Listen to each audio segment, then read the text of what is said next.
वास्तु में भी कुछ ऐसा होता है कि रिश्ते टूट जाते हैं, घर का वास्तु देखा जाए, वो भी क्या इस पे इफेक्ट करता है क्या?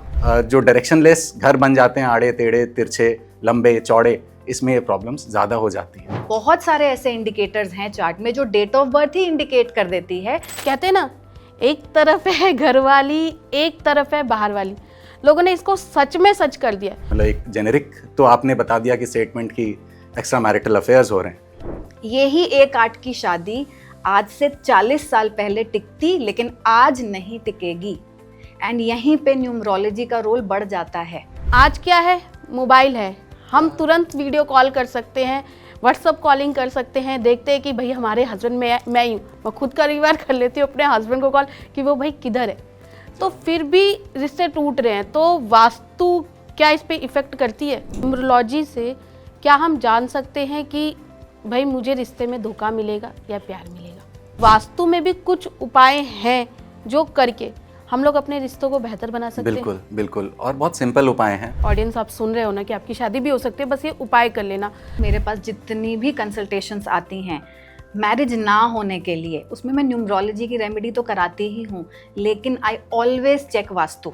बोलना नहीं चाह रही, बट मेरा मन नहीं मान रहा, इसलिए मैं आपसे प्रश्न पूछ रही हूँ कि आपने उसमें बताया कि झाड़ू को अगर इस डायरेक्शन में रखे तो पैसा आएगा। ये क्या सच में सही है?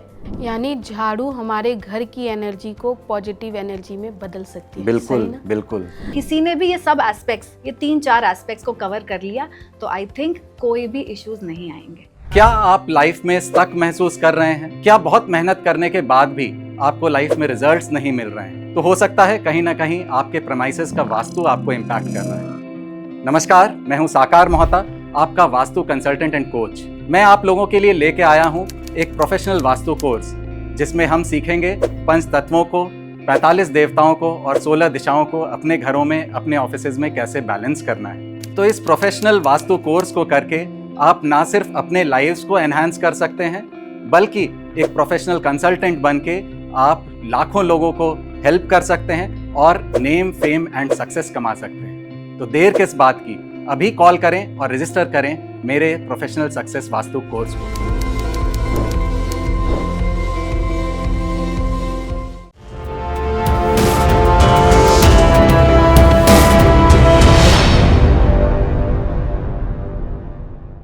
नमस्कार, आप सभी का स्वागत है केएफई टॉक शो में। दोस्तों, आज हम बात करेंगे रिश्तों को लेकर।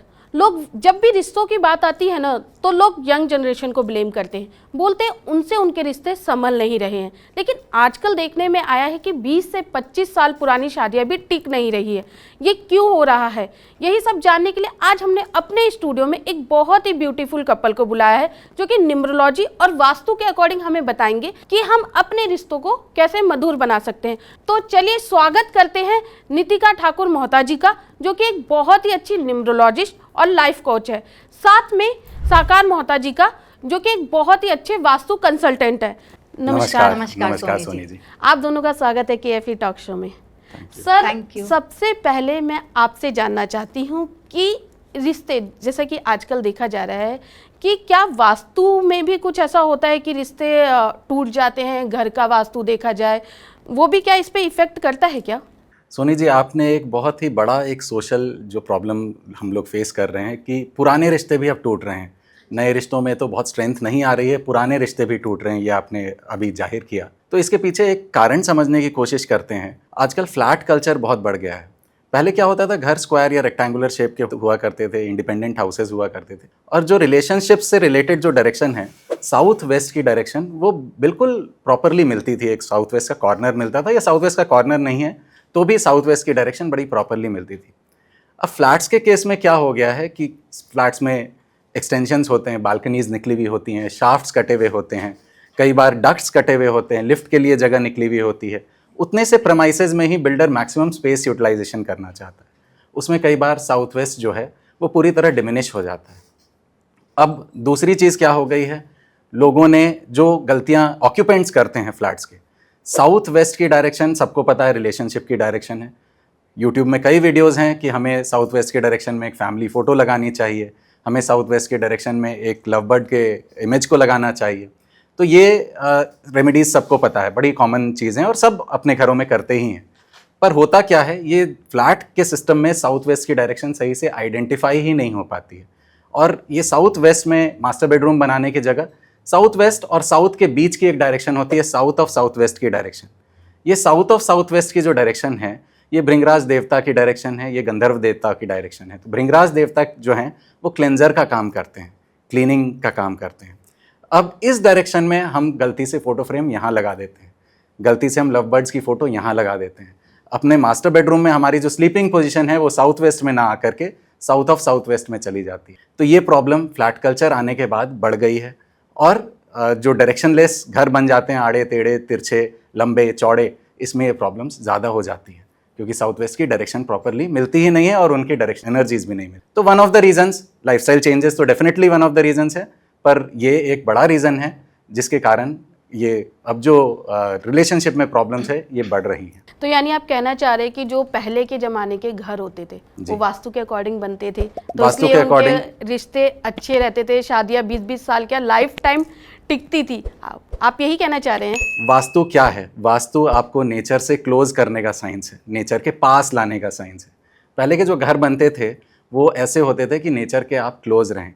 नॉर्थ ईस्ट खुला होता था, सनरेज आती थी, चापाकल या जब हम नहाने के लिए जो बोरिंग होता था या जो कुआं बनता था वो भी नॉर्थ ईस्ट के डायरेक्शन में बनता था। कुएं के पास ही लोग नहाते थे ताकि सुबह की धूप पड़ती रहे, उन्हें ठंड ना लगे। नहाने के समय लोग बाहर नहाते थे, टॉयलेट्स हुआ ही नहीं करते थे घरों के अंदर। तो ये सभी चीज़ें जो अब अंदर आते जा रही हैं, अब हमारा टॉयलेट्स और स्नानघर साथ में होता है, दोनों अलग अलग ग्रहों के कारक हैं। तो ये सब चीज़ें जो हैं कहीं ना कहीं वास्तुदोष क्रिएट कर रहे हैं। ठीक है, ये वास्तुदोष क्रिएट कर रहे हैं, इनकी रेमेडीज़ भी हैं और रेमेडीज़ करके हम इसको दूर कर सकते हैं, लेकिन प्रॉपर कंसल्टेशन की ज़रूरत है ताकि आइडेंटिफाई करें। सबसे पहले तो डायरेक्शंस साउथ वेस्ट की जगह साउथ ऑफ साउथ वेस्ट में अपने मास्टर बेडरूम को या अपने फोटोग्राफ्स को या रेमेडीज़ को वहाँ ना करें, और दूसरी चीज़ रेमेडीज़ करके टॉयलेट्स और किचन्स को भी बैलेंस करके एक पूरे घर को, पंच तत्वों को बैलेंस करें, 16 डायरेक्शंस को बैलेंस करें। यानी आप ये कहना चाह रहे हैं कि वास्तु हमारे रिलेशनशिप पर इफेक्ट करता है? बिल्कुल करता है। सही बात ना? बिल्कुल। तो अब मैं नितिका जी आपसे पूछना चाहूँगी कि क्या न्यूमरोलॉजी भी इफेक्ट करती है रिलेशनशिप पर? Definitely Soni ji, numerology as a subject ये आपके सक्सेस का, रिलेशनशिप का, हेल्थ को बैलेंस करने के लिए ही है। और अगर मैं रिलेशनशिप की बात करूं तो there are several indicators in the chart जो ये बताते हैं कि क्या इस डेट ऑफ बर्थ में रिलेशनशिप के इश्यूज होने के चांसेस हैं। यस। किस किस तरीके से हम लोग देख सकते हैं? ये मूलांक भाग्यांक कॉम्बिनेशन से देखा जा सकता है कि अगर आपके मूलांक और भाग्यांक के कॉम्बिनेशंस थोड़े से डिफिकल्ट हैं, कुछ चांसेस क्रिएट हो जाते हैं। उसके अलावा आपके चार्ट में अगर कुछ एलिमेंट्स ज़रूरत से ज़्यादा बैठ गए, जैसे मान लीजिए राहु, शनि, मंगल, ये सब ज़रूरत से ज़्यादा बढ़ गया है चार्ट में, ये अगेन एक इंडिकेटर बन जाता है कि आपके लाइफ में इश्यूज हो सकते हैं रिलेशनशिप से रिलेटेड। अगर आपका नाम सिंक में नहीं है आपकी डेट ऑफ बर्थ के हिसाब से, मतलब आपके मूलांक और भाग्यांक के हिसाब से आपका नाम ठीक नहीं बैठ रहा, ये भी वन ऑफ द इंडिकेटर हो जाता है आपके रिलेशनशिप को ख़राब करने के लिए। उसके अलावा कितनी बार हम लोग डेट ऑफ बर्थ से भी देखते हैं, यानी कि कोई 15 तारीख को पैदा हुआ है वो भी 6 है, कोई 24 को पैदा हुआ वो भी 6 है, कोई 6 तारीख को पैदा हुआ वो भी 6 है, लेकिन ये तीनों 6 अलग हैं। कोई 20 तारीख को पैदा हुआ, कोई 29 तारीख को पैदा हुआ, लेकिन इनमें भी फ़र्क है। और बहुत सारे ऐसे इंडिकेटर्स हैं चार्ट में जो डेट ऑफ बर्थ ही इंडिकेट कर देती है कि आपके लाइफ में रिलेशनशिप से रिलेटेड इश्यूज होना या फिर मैरिज में डिले होना। यानी आप कह रही हैं कि न्यूमरोलॉजी भी इफेक्ट करती है रिलेशनशिप पर? एकदम करती है। हमारी ऑडियंस आप सुन रहे हैं ना कि जैसा कि नितिका जी और साकार जी दोनों बोल रहे हैं कि न्यूमरोलॉजी और वास्तु इफेक्ट करती है आपके रिलेशनशिप पर। तो जुड़े रहिए हमारे साथ, क्योंकि हम आगे रेमेडीज पे भी बात करेंगे। तो चलिए अब साकार जी से बात करते हैं। साकार जी, मेरा क्वेश्चन आपसे है, लोग आजकल मल्टीपल रिलेशनशिप में जा रहे हैं, शादी से पहले भी, शादी के बाद भी, और कहते हैं ना एक तरफ है घरवाली, एक तरफ है बाहर वाली। लोगों ने इसको सच में सच कर दिया। तो क्या वास्तु इस पर इफेक्ट करता है? जी बिल्कुल। एक एंट्रेंस होती है E6 एंट्रेंस, जो कि सत्या देवता की एंट्रेंस होती है। ये एंट्रेंस मैंने कई घरों में पाया है कि जहाँ ये एंट्रेंस खुली होती है डिवोर्स के केसेस बढ़ जाते हैं। और divorce due to the same reason, जो रीज़न आपने पॉइंट आउट किया, इस रीज़न की वजह से डिवोर्स बढ़ जाता है। लोग एक दूसरे के प्रति कंपैशनेट नहीं होते हैं ऐसे घरों में, स्पेशली हस्बैंड एंड वाइफ। तो E6 की एंट्रेंस एक प्रॉब्लम होती है। उसके बाद हम लोग ना थोड़ा सा रूट कॉज एनालिसिस करते हैं कि आखिर प्रॉब्लम हो क्यों रही है। ये एक तरफ घर वाली, दूसरी तरफ बाहर वाली की प्रॉब्लम हो क्यों रही है। आजकल हस्बैंड वाइफ न्यूक्लियर फैमिली में रहते हैं और दोनों वर्किंग होते हैं, दोनों को एक दूसरे के लिए टाइम नहीं होता है। ये एक one of the root cause है कि क्यों, आखिर हुआ क्यों। मतलब एक जेनेरिक तो आपने बता दिया कि स्टेटमेंट की एक्स्ट्रा मैरिटल अफेयर्स हो रहे हैं, पर अगर रूट कॉज पे जाएं तो सबसे बड़ा रूट कॉज ये होता है कि दोनों वर्किंग है, दोनों को एक दूसरे के लिए टाइम नहीं है, और जो टाइम मिल रहा है वो ऑफिस कलीग्स के साथ मिल रहा है। तो ये तो एक लाइफस्टाइल चेंज हो गया। पर वास्तु के पर्सपेक्टिव से अगर देखा जाए, साउथ ईस्ट के डायरेक्शन में अगर कपल्स का बेडरूम होता है तो एक तो एंगर इश्यूज आते हैं दोनों के बीच में, और दूसरी चीज़ क्या होती है कि ये फायर डायरेक्शन में होने की वजह से दोनों को इतना स्पार्क रहता है, अपने करियर का इतना स्पार्क रहता है, नई चीज़ों को करने का इतना स्पार्क रहता है कि हस्बैंड वाइफ को एक दूसरे के साथ टाइम नहीं मिलता है। तो बड़ी छोटी छोटी सी हम लोग रेमेडी करते हैं। साउथ ईस्ट के बेडरूम को चेंज करने की ज़रूरत नहीं है, अग्नि को वहाँ कम करने की ज़रूरत है। तो वो हम लोग करने के लिए छोटी छोटी रेमेडीज़ करते हैं, जिसको हम लोग डिस्कस भी करेंगे आगे। इसके बाद एक और जो रीज़न होता है एक्स्ट्रा मैरिटल अफेयर्स का, वो कई बार बुरी आदत होती है, गलत चीज़ों की लत होती है, जो हमें वेस्ट ऑफ नॉर्थ वेस्ट की डायरेक्शन देती है। शराब की लत, सिगरेट की लत, ये जो लत होती है ये शायद हस्बैंड को हो, वाइफ को ना पसंद हो, वाइफ को हो, हस्बैंड को ना पसंद हो। तो ये नापसंद की चीज़ जो है ये एक रूट कॉज हो जाता है। तो इसको हम वेस्ट ऑफ नॉर्थ वेस्ट की डायरेक्शन में देखते हैं कि वहाँ क्या प्लेस्ड है, क्या नहीं प्लेस्ड है। और इन लतों को छुड़ाने के लिए भी हमारे पास उपाय हैं। हम again south of south west की डायरेक्शन, जो डिस्पोजल की डायरेक्शन है, उस डायरेक्शन को यूज़ करते हैं। भृंगराज देवता के एनर्जीज़ को यूज़ करते हैं ताकि हम इन लतों को छुड़ा सकें, हम जो भी ये बुरी आदत है उसको हम छुड़ा सकें। तो रूट कॉज आइडेंटिफाई करना है। अब आपने बताया इतने सारे डायरेक्शंस मैंने बता दिए, पर इतने सारे डायरेक्शंस इंपॉर्टेंट किस लिए हैं कि जब हम नेल के हेड पे हैमर चलाएंगे तो इफेक्ट हमें अगले दिन से मिलेगा। तो इम्पॉर्टेंट ये है कि हम बिल्कुल एग्जैक्ट डायरेक्शन में एग्जैक्ट रेमेडी करें, एग्जैक्ट देवता एनर्जी फील्ड पे, एग्जैक्ट मतलब जो हम कहते हैं कि कांटी के हमें हेड पे ही हैमर चलाना है, नेल के हेड पे हम हैमर चलाएंगे, अगले दिन से इफेक्ट मिलता है। एक्चुअली मैंने रिलेशनशिप में एक चीज़ और देख रही हूँ, ट्रस्ट इशू बहुत होता है जी। हस्बैंड वाइफ एक दूसरे पर बिलीव नहीं कर पाते। यस। ऐसा क्या क्यों हो रहा है? वास्तु की वजह से हो रहा है क्या ऐसा? देखिए, लाइफस्टाइल चेंजेस है, पर उन लाइफस्टाइल चेंजेस को हम कोरिलेट करते हैं वास्तु के एनर्जी फील्ड से। तो साउथ वेस्ट की एनर्जी फील्ड जो है वो रिलेशनशिप को स्ट्रेंथन करती है। अब ये सबको पता है रेमेडीज़ कि हमें साउथ वेस्ट के एरिया में, साउथ वेस्ट के जोन में हमें टाइम स्पेंड करना है, साउथ वेस्ट में हमें कपल की पिक्चर लगानी है, तो जिससे जो हमें ट्रस्ट देता है, तो ट्रस्ट के देवता को भी हमें वहाँ याद रखना है। तो इस तरह से हम कई रेमेडीज़ कर सकते हैं। कई शादियों को टूटने से भी हमने बचाया है एज अ कपल। इन्होंने न्यूमरोलॉजी के रेमेडीज़ दिए हैं, मैंने वास्तु ठीक किया है घरों का, और कई रिलेशनशिप्स को टूटने से बचाया है। और कितने डब्बे मिठाइयों के खाए हैं जो पता नहीं है मुझे भी। इससे मैं ऐड करूँगी, बहुत बार हमारे पास लोग आते हैं जो हस्बैंड एंड वाइफ कितनी बार सेपरेट आते हैं क्योंकि एक दूसरे के साथ आने जैसी स्थिति में भी नहीं है, but through vastu and through numerology मिल के हमने इन चीज़ों को बहुत हद तक करेक्ट किया है। एंड आपने सही कहा, आज के टाइम में एक धोखा बोलिए चाहे एक ट्रस्ट इशू बोलिए बहुत ज़्यादा बढ़ गया है। एंड इसीलिए अगर आप 20 साल पीछे घूम के जाएं, 30 साल पीछे घूम के जाएं, तो मैरिजेस टिकती थी क्या? उस समय भी इनकम्पैटिबल नंबर्स तो शायद उस समय भी होते होंगे, उस समय भी 1-8 में शादी हो जाती होगी, उस समय में भी थोड़े से अनकंफर्टेबल नंबर्स एक साथ आते होंगे, बट क्योंकि 30 years back females did not have a choice and वो शादी चलती रहती थी, घिसती रहती थी, चाहे जैसे भी घिसे। आज लोगों के पास ऑप्शन है तो वो छोड़ भी देते हैं, लेकिन इसीलिए आज के टाइम पे न्यूमरोलॉजी और वास्तु और ज़्यादा इम्पोर्टेंस रखता है। क्यों? अडेप्टेबिलिटी कम है कंपैरेटिवली। यही 1-8 की शादी आज से 40 साल पहले टिकती, लेकिन आज नहीं टिकेगी।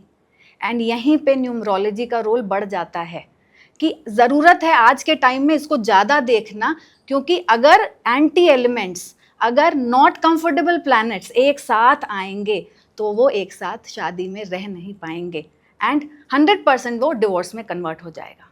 मेरा आप दोनों से ही सवाल है कि पहले के टाइम में मोबाइल नहीं था कि हम वीडियो कॉलिंग कर अपने हस्बैंड को देख ले या वाइफ को देख ले हस्बैंड कि वो कुछ गलत तो नहीं कर रहा, बट आजकल ये चीज़ें प्रोवाइड है तो फिर भी डाइवोर्स हो रहे हैं, आप इसमें कुछ टेक्नोलॉजी को कुछ बोलना चाहेंगे या फिर वास्तु या न्यूमरोलॉजी को कुछ से जुड़े हुए हो सकते हैं? टेक्नोलॉजी के अच्छी चीज़ें भी हैं, टेक्नोलॉजी की वजह से आज बहुत कुछ है, आज हम और आप यहाँ भी टेक्नोलॉजी की वजह से ही बैठे हैं। लेकिन प्रॉब्लम नंबर्स की या वास्तु एस्पेक्ट पहले भी वही था, आज भी वही था, थोड़ा कल्चर चेंज है। कल्चर चेंज होने की वजह से ही आज के टाइम में अडेप्टेबिलिटी कम है। आज डिफ़िकल्ट मैरिजेस में लोग सर्वाइव करना नहीं चाहते, वो नहीं चाहते एक साथ रहना, जिसकी वजह से लोग बोलते हैं हम एक साथ नहीं रहेंगे, हम अलग हो जाएंगे। अगर सिर्फ टेक्नोलॉजी की बात करें तो पहले हम लोग नॉर्मल कॉल किया करते थे, वॉइस कॉल किया करते थे, जिसमें इमोशंस भी कन्वे होते थे। सागर जी, लेकिन मेरी बात ये है कि 20 साल 30 साल पहले, हाँ, 30 साल पहले आई थिंक मोबाइल सबके पास नहीं था। हुआ करता था, तो उस कंडीशन में रिलेशनशिप टिकते थे, बिल्कुल टिकते थे। ठीक है। हाँ। लेकिन आज क्या है, मोबाइल है, हम तुरंत वीडियो कॉल कर सकते हैं, व्हाट्सअप कॉलिंग कर सकते हैं, देखते हैं कि भाई हमारे हस्बैंड में मैं ही हूँ, मैं खुद का रिवार कर लेती हूँ अपने हस्बैंड को कॉल कि वो भाई किधर है। तो फिर भी रिश्ते टूट रहे हैं, तो वास्तु क्या इस पे इफेक्ट करती है? ये more of a lifestyle change है, धीरे धीरे चीज़ें चेंज होंगी, टेक्नोलॉजी चेंज होगा, हमें उसे पॉजिटिवली अडॉप्ट करना है। ऐसे अडॉप्ट करना है कि अब ट्रस्ट इश्यूज़ को हटाने के लिए नहीं, ट्रस्ट इश्यूज़ बढ़ाने के लिए हमें अडॉप्ट करना है। हम ट्रस्ट इश्यूज़ को चेक करते रहते हैं, वेरीफाई करते रहते हैं कि हम कॉल करके चेक कर लेते हैं वो कहाँ हैं, वो गाड़ी में बैठे कि नहीं बैठे, हॉर्न बजा के सुनाओ आप गाड़ी में हो कि नहीं हो, ये सब चीज़ें होती है। तो ये मोबाइल आ गया है तो हम ट्रस्ट कम कर लेते हैं, मोबाइल पे ट्रस्ट ज़्यादा कर लेते हैं। तो वास्तु एक एस्पेक्ट है ही है जो हमने डिस्कस किया, पर कोई भी नई चीज़ आए उसको जब भी हम अडॉप्ट करें, उसको हम एक पॉजिटिव माइंडसेट के साथ अडॉप्ट करें, ना कि जो उसका जो एक्चुअल जो फीचर है उसको छोड़ करके उसको किसी और चीज़ के लिए अडॉप्ट करें। नितिका जी, मेरा आपसे सवाल है कि न्यूमरोलॉजी से क्या हम जान सकते हैं कि भाई मुझे रिश्ते में धोखा मिलेगा या प्यार मिलेगा? देखिए, ऐसे बहुत से इंडिकेटर्स होते हैं चार्ट में जो आपको बता देते हैं कि कहीं ना कहीं ऐसे लोगों को लाइफ में धोखे होने के चांसेस बनते हैं। तो जब हम लोग कंसल्टेशंस करते हैं तभी भी हम लोग अलर्ट करते हैं क्लाइंट्स को और बताते हैं कि आपको अलर्ट रहना चाहिए, किसी भी तरीके के अलायंसेस से ध्यान देना चाहिए कि आप अगर पार्टनरशिप में जा रहे हैं, चाहे आप लाइफ पार्टनर चुन रहे हैं, तो आपको हर किसी के साथ पार्टनरशिप में नहीं जाना है। पहली चीज़, कंपैटिबिलिटी चेक होनी चाहिए जब भी मैरिजेस हो रही हैं, एंड देखना चाहिए कि आपस में चार्ट्स कितने कंपैटिबल हैं।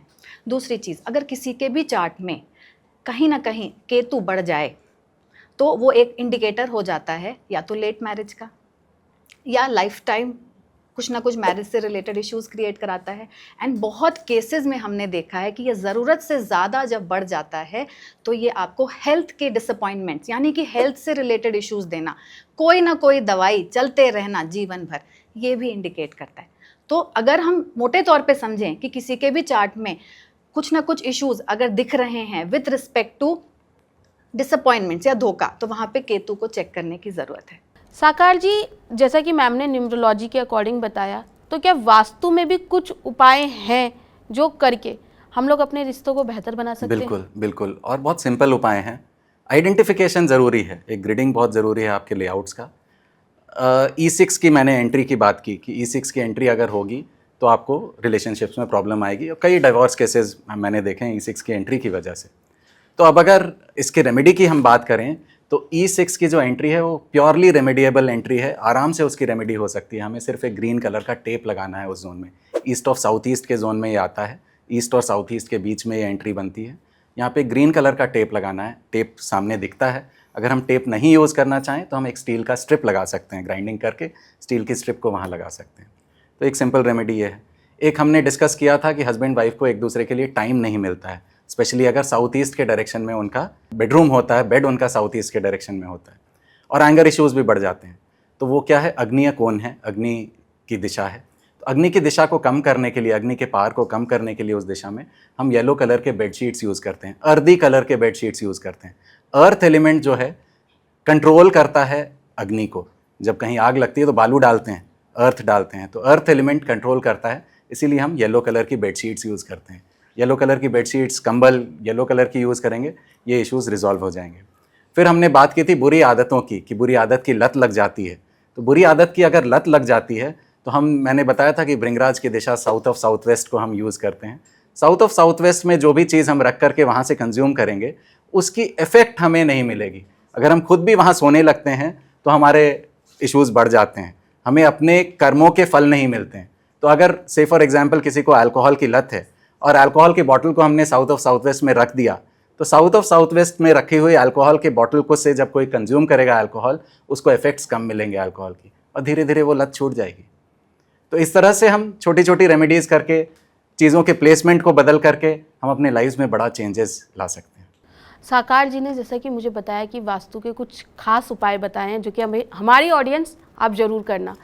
तो वैसे ही मैम मैं आपसे पूछना चाहती हूँ, क्या न्यूमरोलॉजी में भी कुछ ऐसी रेमेडीज़ है कि हम अपने रिश्तों को बेहतर बना सकें? डेफिनेटली सोनी जी, अगर हम चाहते हैं कि अगर कोई भी कपल न्यूमरोलॉजी के हिसाब से अपनी डेट ऑफ बर्थ में देखे कि रिलेशनशिप के इश्यूज आ रहे हैं और उनको रिजॉल्व करना चाहते हैं, तो सबसे पहले दोनों डेट ऑफ बर्थ में, हस्बैंड एंड वाइफ दोनों की डेट ऑफ बर्थ में मूल्यांक और भाग्यांक दोनों की रेमेडीज़ करना वेरी वेरी इंपॉर्टेंट। उसके अलावा हम ये देखते हैं कि क्या ट्रबल एरियाज़ हैं, मतलब किसकी डेट ऑफ बर्थ में क्या ट्रबल एरियाज़ हैं। या हो सकता है कि किसी एक की डेट ऑफ बर्थ में केतु बढ़ा हुआ हो सकता है किसी एक की डेट ऑफ बर्थ में शनि बढ़ा हुआ हो सकता है किसी एक की डेट ऑफ बर्थ में एंटी कॉम्बिनेशंस एंड वो ही कारक है। तो उससे रिलेटेड जिन भी प्लैनेट्स की रेमेडीज़ करनी है हम लोग वो बताते हैं। एक जेनेरिक रेमेडी भी मैं आपको बताऊंगी, हर कपल बिना डेट ऑफ बर्थ जाने भी कर सकता है। वो ये कि आप या तो रेड गार्नेट को पहन लें या फिर रोज़ क्वार्ट्स को अगर पहनेंगे तो वो रिलेशनशिप के इश्यूज़ को बहुत हद तक काम डाउन करता है, बहुत हद तक रिजॉल्व करता है। एंड हमने मैक्सिमम केसेस में देखा है कि जो भी कपल्स हमारे पास आए हैं एंड उनको इश्यूज़ हो रहे थे with respect to relationship, with respect to marriage, उनको बहुत हद तक बेनिफिट हुआ है। जो लोग नहीं पहनना चाहते वो अपने पास कैरी भी कर सकते हैं, अपने बेडरूम में रख भी सकते हैं। एंड रोज़ क्वार्ट्स के बहुत ही अच्छे रिजल्ट्स हैं। जैसा कि मैम ने बताया और आपने बताया, अब तक उन लोगों के बारे में बताया जिनकी शादी हो गई है, लेकिन बहुत से लोग ऐसे भी हैं जिनकी शादी ही नहीं हो रही है। तो क्या वास्तु में इसकी कुछ रेमेडी है या फिर कुछ डायरेक्शन इसको इफ़ेक्ट करती है? बिल्कुल, जैसा कि मैंने कहा कि मेरी जो मेथोडोलॉजी है, मैं रूट कॉज पे जाता हूँ। शादी नहीं हो रही है, ये अगेन एक जेनेरिक स्टेटमेंट है। अब शादी नहीं होने के कई रीज़न्स हो सकते हैं। शादी नहीं होने का पहला रीज़न हो सकता है कि अच्छे रिश्ते ही नहीं आ रहे हैं। हमें अपनी बिरादरी से जो सपोर्ट चाहिए या मैट्रिमोनियल साइट से जो हमें सपोर्ट चाहिए, वो सपोर्ट ही नहीं मिल रही है। तो एक्सटर्नल सपोर्ट के डायरेक्शन नॉर्थ वेस्ट को हम लोग देखेंगे। नॉर्थ वेस्ट के डायरेक्शन को वायव्य कोण भी कहा जाता है, वो एक्सटर्नल सपोर्ट की जोन है।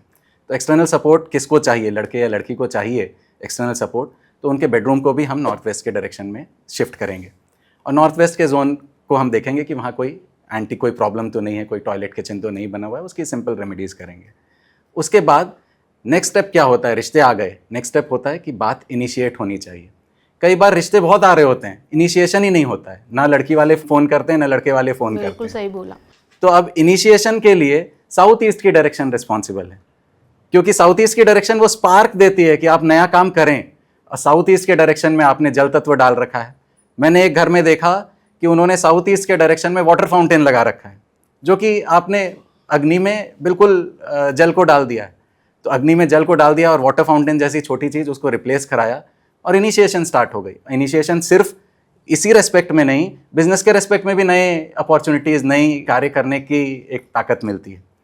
फिर इसके बाद साउथ वेस्ट की डायरेक्शन इनिशिएशन हो जाती है, उसके बाद वो कपल में कन्वर्ट नहीं होते हैं, वो रिलेशनशिप्स में कन्वर्ट नहीं होते हैं, तो साउथ वेस्ट की डायरेक्शन रिस्पॉन्सिबल है।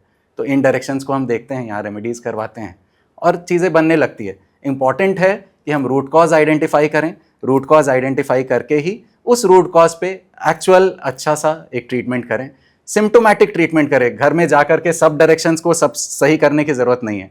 हम जाकर के प्रॉब्लम समझते हैं, प्रॉब्लम समझने के बाद उसकी रूट कॉज आइडेंटिफाई करते हैं और रूट कॉज पे काम करते हैं। जैसा कि सर ने बताया कि वास्तु के जरूरत है, इन्होंने हमें रेमेडी बता दी कि भाई आपकी शादी जल्दी हो सकती है। ऑडियंस आप सुन रहे हो ना कि आपकी शादी भी हो सकती है, बस ये उपाय कर लेना।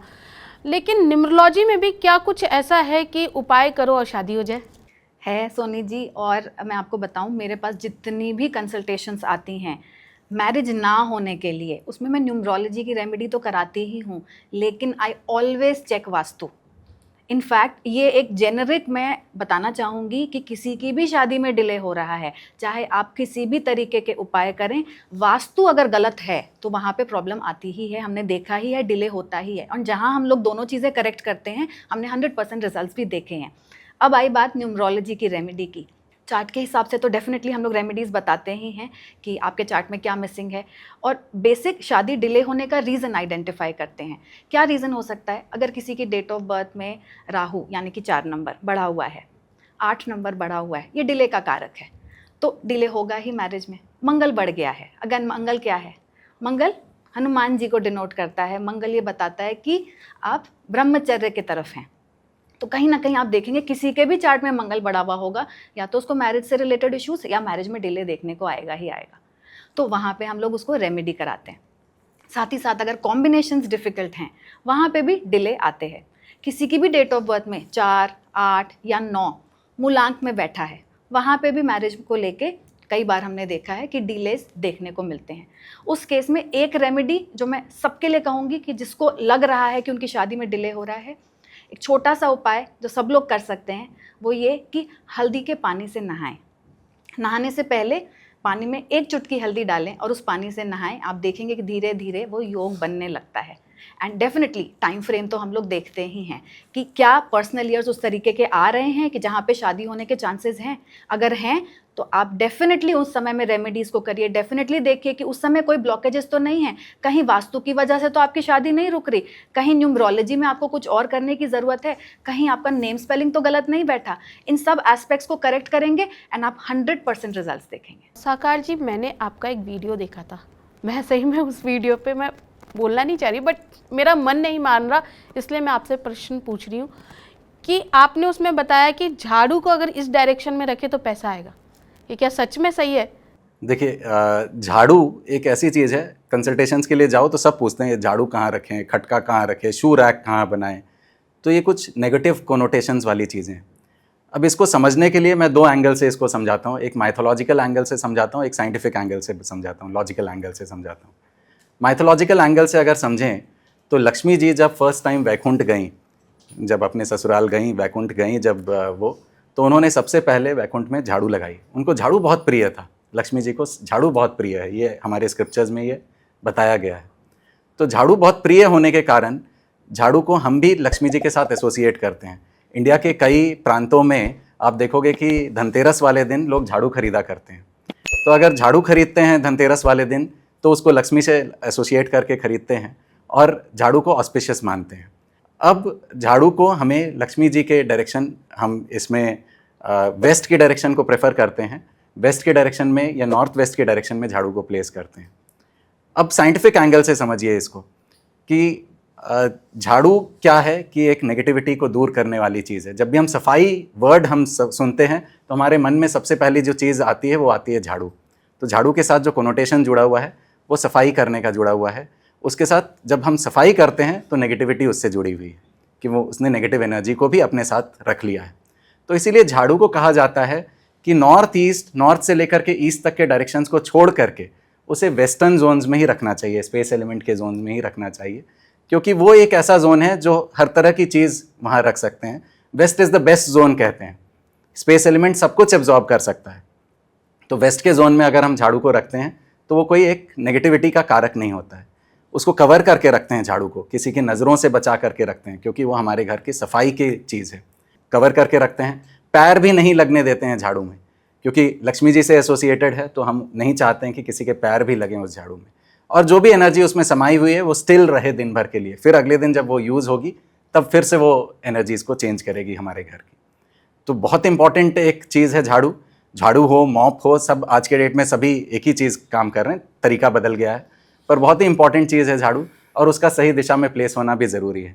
नॉर्थ से लेकर के ईस्ट को अवॉइड करें, बाकी सभी दिशा सूटेबल हैं, कहीं पे भी कोई प्रॉब्लम नहीं है, लेकिन नॉर्थ से लेकर के ईस्ट तक की दिशा, मतलब उसमें नॉर्थ ईस्ट भी आ गया, नॉर्थ से लेकर के ईस्ट तक की पूरी दिशा को हमें अवॉइड करना है, किसी भी तरह के नेगेटिव कोनोटेशन वाली चीज़ को वहाँ प्लेस करने से। यानी झाड़ू हमारे घर की एनर्जी को पॉजिटिव एनर्जी में बदल सकती है। बिल्कुल सही ना? बिल्कुल बिल्कुल। तो नितिका जी, चलते चलते मैं आपसे एक क्वेश्चन पूछना चाहूँगी कि क्या लाइफ को बैलेंस करने के लिए रिलेशनशिप को बेहतर बनाने के लिए न्यूमरोलॉजी में कुछ ऐसे उपाय हैं, है तो वो क्या है? देखिए, न्यूमरोलॉजी में उपाय तो मैं आपको बहुत सारे बता सकती हूँ, लेकिन अगर हम चाहते हैं कि अपनी लाइफ को परफेक्ट तरीके से बैलेंस करें, तो आप अपने अपने चार्ट के हिसाब से, अपने डेट ऑफ बर्थ के हिसाब से अपने चार्ट की रेमेडीज़ को करें, अपने नेम स्पेलिंग को बैलेंस करें, अपने पर्सनल ईयर्स के हिसाब से अपने डिसीजंस को लें, एंड साथ ही साथ अपने ऑफिस का, अपने घर का वास्तु का बैलेंसिंग करें। अगर हम किसी ने भी ये सब एस्पेक्ट्स, ये 3-4 एस्पेक्ट्स को कवर कर लिया, तो आई थिंक कोई भी इश्यूज़ नहीं आएंगे। नितिका ठाकुर मोहता जी ने और साकार मोहता जी ने हमें रिश्तों के बारे में बहुत अच्छी बातें बताई, जिसको हमारी ऑडियंस करके अपने रिश्तों को मधुर बना सकती। इसके लिए मैं तहे दिल से आप दोनों का शुक्रिया अदा करती हूँ। Thank you. Thank you so much. Thank you so much. दोस्तों, आज नितिका ठाकुर मोहता जी ने और साकार मोहता जी ने हमें रिलेशनशिप के ऊपर बहुत ही अच्छी रेमेडीज़ बताई। आप भी इसको ज़रूर कीजिए। अगर आप इनसे मिलना चाहते हैं या फिर इनके वीडियो देखना चाहते हैं तो डिस्क्रिप्शन बॉक्स में आपको इनकी कॉन्टैक्ट डिटेल्स भी मिलेगी और साथ ही इनके चैनल का लिंक भी मिलेगा। तो फिर बने रहिए हमारे साथ KFE टॉक शो में।